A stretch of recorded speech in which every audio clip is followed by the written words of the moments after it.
Chris and I are in Israel for the Jerusalem Prayer Breakfast. And one of the highlights for me was a visit to the Temple Mount. Our host, Rabbi Yehudah Glick, he took us and he pointed out some historical places, some biblical places.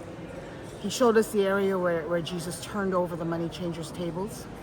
He told us, one of the things that I learned was that the golden dome that's there now, it sits directly on where the Temple Mount was.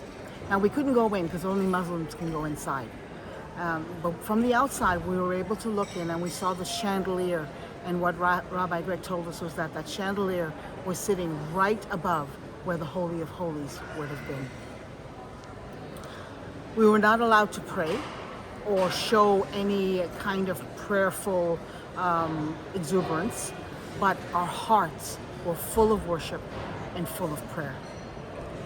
The most moving moment for me was when Rabbi Glick, he pointed out the remnant of the wall, where the watchmen used to walk. And that was very emotional for me. This is where watchmen used to walk. And at night they would walk and they would guard. They would watch for the enemy, they would watch for visitors, they would watch for danger while everyone slept. Isaiah 62 says, "On your walls, O Jerusalem, I have set watchmen all the day and all the night. They shall never be silent.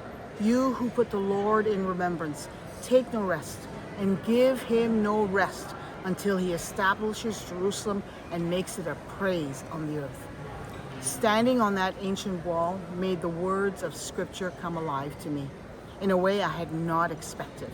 What I had read in the book of Isaiah felt immediate. As a watchman, I am to pray faithfully for Israel and Jerusalem. In that moment, I felt both the burden and the privilege of intercession. The stones beneath me testified of generations of covenant, endurance, and faithfulness.